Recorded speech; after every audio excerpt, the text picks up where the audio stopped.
When it comes to purchasing books, it's getting easier and easier for preachers today to have a decent library.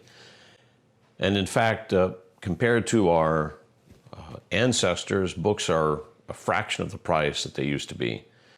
So much so that maybe some of you had the same problem that I had a while back, and that is you have a library filled with books, a lot of which you're never going to read or use, and so you begin to cull the herd. And perhaps another problem that some preachers face is there is such an abundance of books published for preachers that fill Christian bookstores.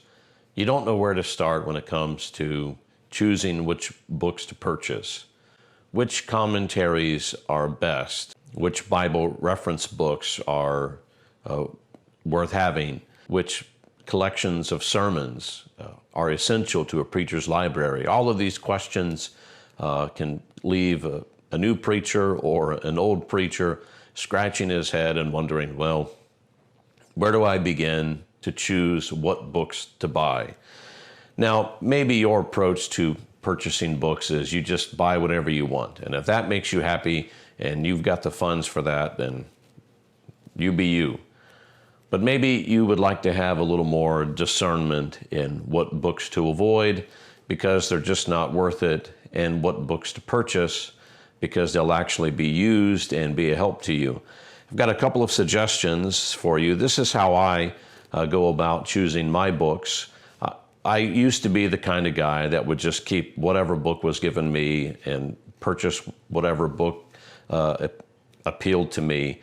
But after a while, I began to realize I needed to be a little more picky about what I choose for my library.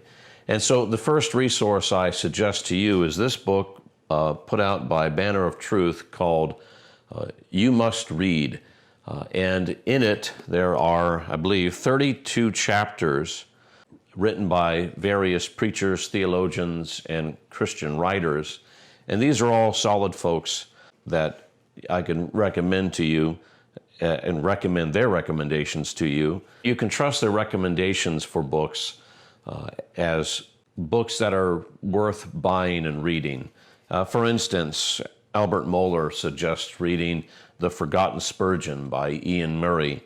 And Alistair Begg mentions the book by Dr. Martin Lloyd-Jones titled What is an Evangelical?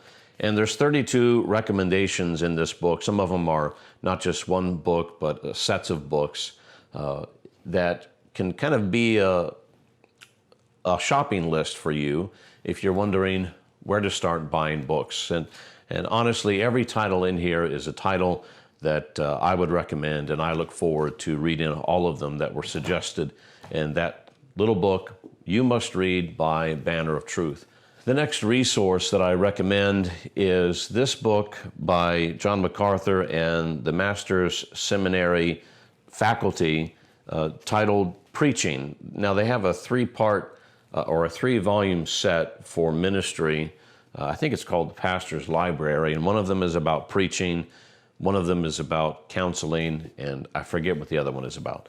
But anyways, in this book on preaching, not only is it a helpful book about how to write and preach an expository sermon, but they also have a chapter in here titled, let me find it, Study Tools for Expository Preaching.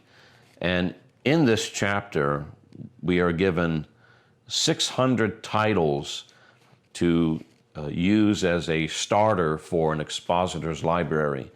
And I know that sounds like a lot, because it is, but I think you'll find that it doesn't take very long to get 600 titles in your library. And wouldn't it be great to have 600 titles that you're glad that you have, and not 600 titles that you wonder if you'll ever use? And so get this book, if for no other reason than to have this chapter on study tools for expository preaching. You can take a picture of the pages where they give the titles of the books and keep it on your phone, so when you're at the bookstore or at the thrift store and you're wondering if this is a book that's worth buying and having, and is it a quality book by a quality author, you can reference the pictures you took of this chapter as you make decisions about what books to buy. Recently, I came across a lot of books that were given to me by a retired pastor. There was like perhaps a dozen large boxes filled with books. A lot of them I knew I wouldn't keep. Most of them I knew I wouldn't keep. But there was a few that I didn't know if they would be helpful or not. And so I used that chapter in that book to help me discern which Bible references, which commentaries are helpful and quality material. And one final note, honestly, I mentioned this You Must Read book by Banner of Truth. And to really simplify things, one of my rules I live by when it comes to my library is if Banner of Truth prints it, I want it. If it's a book that they publish, then it's a book that I want to own. And a little pro tip, it used to be true, I don't know now because of COVID if things have changed, but in pre-COVID America, Banner of Truth has a bookstore in Carlisle, Pennsylvania. And if you're ever in the Carlisle, Pennsylvania, stop by their bookstore, make sure that they're open. And in that bookstore, at least this was true just a couple years ago, they have a half-price section. I've purchased a lot of books from that little bookstore, and they're all half price, half what they ask for on the website. And I've not yet found a book that had an obvious defect in it, a missing page or a busted cover. So I'm not sure how they end up being half priced, but they are.